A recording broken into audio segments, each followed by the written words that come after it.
Words are spells. Your energy is currency, and your mouth, that's the gateway to the soul.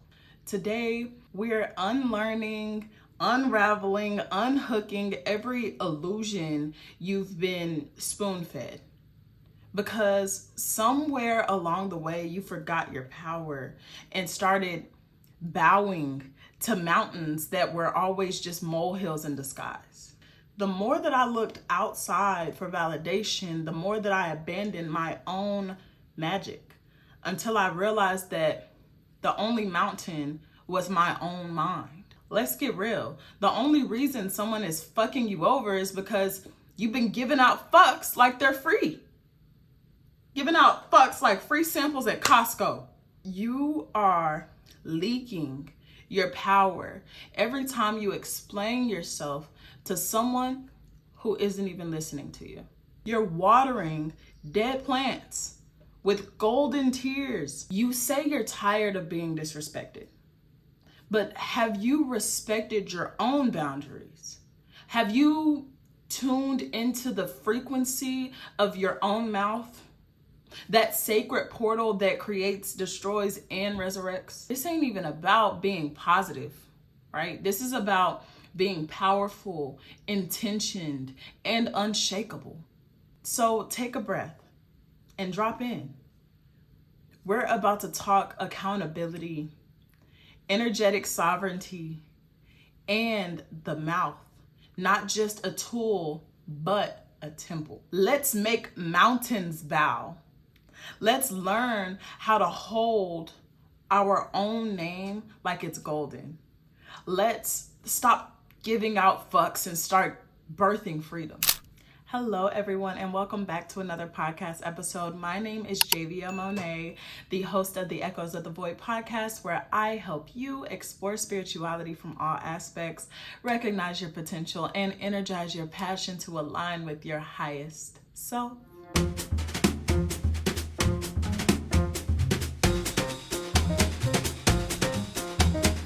Segment 1. Even mountains can be molehills to you. You're not small. Your lens is just dusty. Even the mountain looks like a monster when you've forgotten your divinity.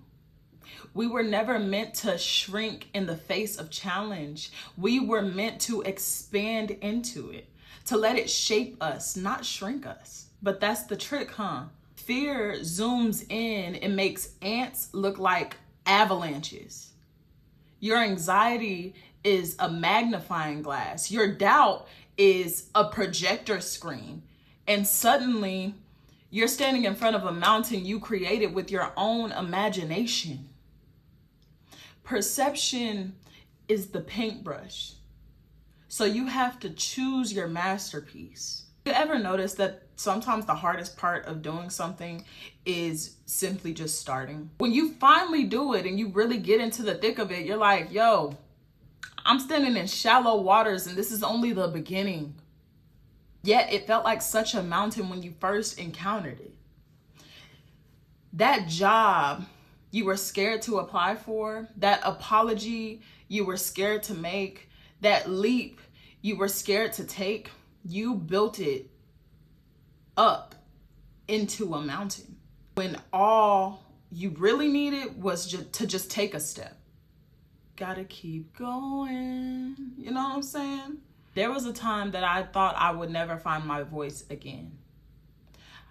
I was in the middle of grief, loss, life unraveling, and everything felt like I was pressing down on my own chest. I couldn't breathe, couldn't speak, couldn't move forward, couldn't even ponder. And I remember telling Trey, I said, what if I'm not meant to do this? What if I'm not strong enough? What if I don't, I was just telling him all of the doubts that I was having, in my brain about me continuing to pursue music. He looked me right in my eyes and basically said, you're confusing pain with purpose. Stop calling the mountain a prison. It's a mirror. That changed my reality. Truth is, the mountain was never blocking me. it was reflecting me. It showed me my resistance, my doubt, my untapped strength. And the moment I changed my lens, I saw the path carved straight through it. What if the mountain is not there to stop you, but to reveal what you really believe about yourself? When you're in victimhood, everything is happening to you. Life becomes heavy, cruel, unchangeable. But when you're in vision, you remember that everything is happening for your evolution. You don't need to control everything. You just need to see it clearly. The shift is intentional. You could be in the same situation, but see it as a prison one day and a passage the next. It's not the size of the problem. It's the size of your sight, your perception of it. Faith doesn't shrink the problem. Faith just reminds you how big your spirit is. The universe will keep sending you the same storm until you remember you are the sky. Every mountain I ever faced turned into a staircase. The moment that I stopped climbing with fear underneath my feet, sometimes all it really took was stillness and seeing indifferent. Let's break this down spiritually. Energy flows attention. Fear magnifies and faith clarifies. Worry creates illusion. Gratitude restores vision. So next time you find yourself spiraling, just ask, am I reacting to the truth or to a distorted version of it? Because the same moment that can break you can also birth you, depending on the lens you're looking at it through. The mind is the architect, the spirit is the builder, but perception, that's the blueprint. Stop treating your obstacles like giants and start treating your spirit like the legend that it is. Every mountain can be a molehill to a soul that remembers its height. So clean your lenses, claim your name, and walk like the mountain was made to move for you. Segment 2. The only reason they're fucking you over is because you're giving out fucks. You keep getting played, used, ignored, drained, disrespected. It's not because the world is evil. It's not because everyone is fake. It's not because your light attracts darkness. It's because you keep giving out fucks. I said it. Like they're free samples at Costco. Don't forget that energy is currency. Every fuck you give is a seed. Be careful where you water. You're investing in people who ain't even loyal to themselves. You're explaining yourself to people who have already made up their minds. Spiritual bankruptcy. You're rich in potential and poor in boundaries, wealthy in wisdom and broke in self-worth. Stop blaming them. Start asking, why am I still available to energy that violates my peace? Here's the truth. The only reason they're fucking you over is because you gave them access to. It's your job to guard the gate, protecting your ear gate and your eye gate. A nutritional plan isn't just about the nutrients that you put into your body, but the nutrients that you put into your mind and soul. I stopped handing out fucks like coupons and got my peace back. You gotta understand, your yes means nothing if you're afraid to say no. And I'm here to tell you, no is not rejection. No is redirection. No is sacred. It's a full sentence and a spiritual boundary line. And I get it. You're kind. You're soft. You want to be liked. But guess what? Who the fuck cares? No, I'm just playing. You weren't put on this earth to be liked. You were put here to be real. And sometimes that means saying, actually, I'm not available for that. Or, no, I don't have that capacity right now. Or, no, I'm not answering that call, that text, that vibe. That's not cold.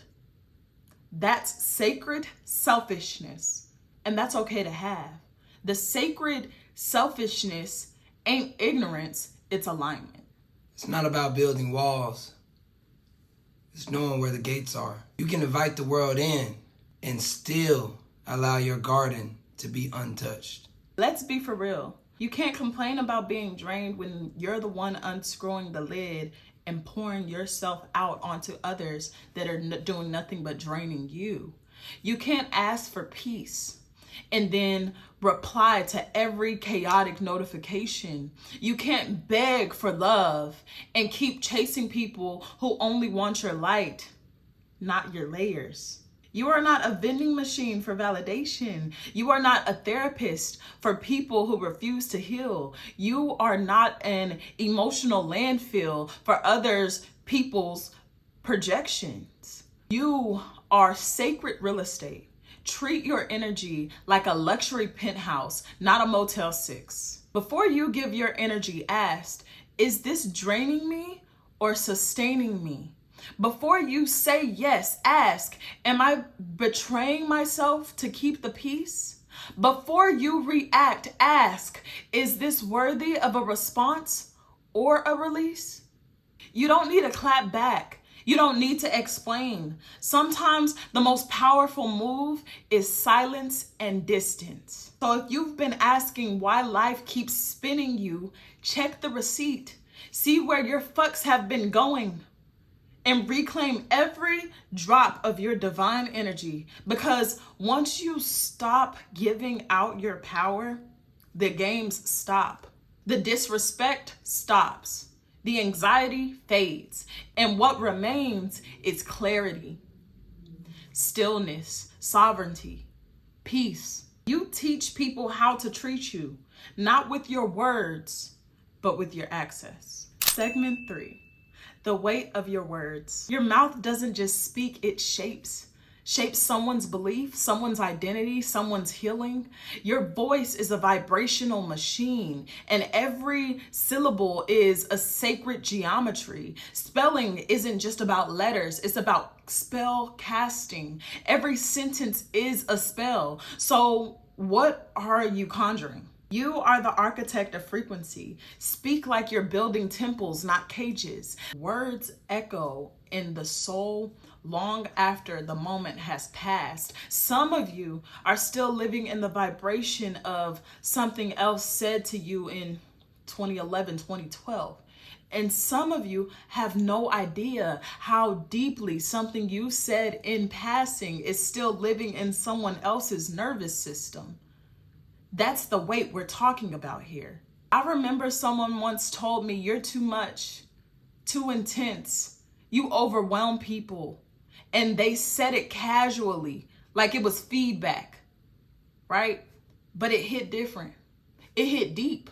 Because when you already battle with being too big, too emotional, too loud for this world, words like that don't just land, they bruise. And for months after that, I shrank. I softened my voice. I rewrote entire captions trying to sound less intense. I tried to filter my fire, but that one sentence didn't come from clarity.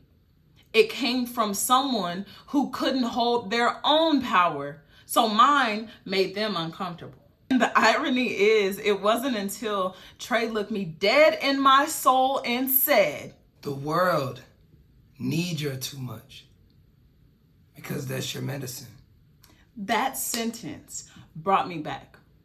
That sentence restructured my truth. Not because it was flowery, not because it was loud, but because it was clear. It was true. And it was timed right. Tongue is a tuning fork. And most people these days don't even realize that they're vibrating on the wrong frequency. You speak on fear and fear becomes doctrine. You speak on doubt and doubt spreads like wildfire. But speak on truth, speak on divinity, and the whole frequency shifts. I've watched people destroy whole seasons of their life with one careless sentence. And I've watched a single, I believe in you, bring somebody back from the edge. It's not about always being right. It's about being responsible. Words don't die after you say them. They live inside the body of whoever heard them. So speak like you're planting something that deserves to grow. You don't have to scream to be powerful. You just have to be intentional. Every I can't is a seed. Every you always is a weapon. And every you got this is a miracle in motion. You see what I'm saying? This is bigger than opinions. This is bigger than venting, texting, tweeting. This is spiritual infrastructure. Your words are either scaffolding or sabotage. Speak life or don't speak at all. Speak to heal, not to harm. Speak as if someone's inner child is always in the room, because you never know what someone is trying to unlearn. You never know what sentence is holding someone hostage. I've said things I regret. And not just to other people, to myself. I've called myself weak. I've said I'm not ready. I've whispered, I don't think I can do this. And that became the frequency of my reality at a point in time, until I started speaking different. Until I caught myself mid-thought and said, nah, we're not speaking that into reality today. We're reprogramming the matrix with every phrase that we say. So check yourself. What have you been narrating lately? Are your words building the version of you that you want to be, or reinforcing the version of you that you're trying to escape? Words become rhythm. Rhythm becomes routine. Routine becomes reality. So if your life feels like a loop, maybe it's time to change the script, because the tongues don't just describe, it decides. Every post you make, every conversation, every voice note, every freestyle, every prayer, every poem, every bar, every boundary, every chant, every affirmation, every disagreement, every yes, every no, those all hold frequency. So speak like you're rearranging the atoms in the room, because you are. If the mountain is a sword, let yours cut illusions, not hearts. If the voice is a flame, let yours burn lies, not bridges. And if your words are a temple, speak like God lives in you. Segment 4, silence is power. Let's step into the part of the void that no one wants to sit in. Silence, the stillness, the unsaid, a sacred space between what's felt and what's spoken, because we've been taught that silence is weakness, that to be powerful we must be loud, visible, local, constantly proving. And that's a lie, a loud lie. You can feel it, can't you? The truth that lives in the pause, the wisdom that lives in the breath before the reply, the peace that lives in the no response. We live in a world that is addicted to noise, scrolling, screaming, explaining, performing. But sometimes the most revolutionary thing you can do is say nothing, not out of fear, but out of frequency. Because silence isn't the absence of sound, it's the presence of power. I've wasted energy on conversations I had no business being in, explaining myself to people who didn't deserve an explanation, trying to defend my growth to people who were committed to staying the same. And every time I broke my own peace to be understood, I walked away feeling fragmented, until I finally realized they never needed to understand me. I just needed to understand me. That's the shift. That's when silence becomes sacred. What would happen if you didn't reply? What would happen if you didn't explain yourself this time? What would happen if you let your energy speak louder than your words? Your presence speak louder than whatever you have to say. You don't owe someone access to your energy. You don't owe every trigger a reaction. You don't owe every opinion a response. Not every battle is worth a sword. Some are won with stillness. Not every storm needs your forecast. Some just need to stay rooted until it passes. Silence ain't emptiness, it's alignment. It didn't come through words. It came in the quiet moments when God could finally get a word in. I had to learn that not every conversation is sacred. Not every debate is divine. And sometimes the most powerful thing I can say is nothing at all. That ain't weakness. That's wisdom. Silence teaches you things that your ego doesn't want you to know. It shows you what's real, what's yours, what's ready to be released. You can't hear your intuition when you're always filling space. You can't feel your alignment when your mouth keeps rushing ahead of your spirit. You can't evolve if you don't pause long enough to receive. Silence is a mirror. Silence is a medicine. Silence is a filter. What doesn't belong to you will fall away in it. Silence is a recalibration of your nervous system. Sometimes people say you've changed, and the old me would have responded, would have tried to prove how I'm still me. Would have said, good. It's good to be brainwashed sometimes. It's good to wash your freaking brain of all of the crap that has been filtered into it. Good. Now, I'll let the silence do the talking. I've outgrown the need to be understood. Silence is not passive. Silence is protection. Silence is ritual. Silence is rebellion in a world addicted to noise. Silence is not where power dies. It's where power is reborn. Here's your reminder. You don't have to say it all. You don't have to pass it all. You don't have to perform your piece. Let them wonder. Let them assume. Let them scroll. Silence is the sound your spirit makes when it's done begging to be heard. Let your silence speak for you. Let your silence hold your power. Let your silence become your sanctuary. You don't need to be louder to be seen. You just need to be still enough to remember who you are. All right, y'all ready for a song?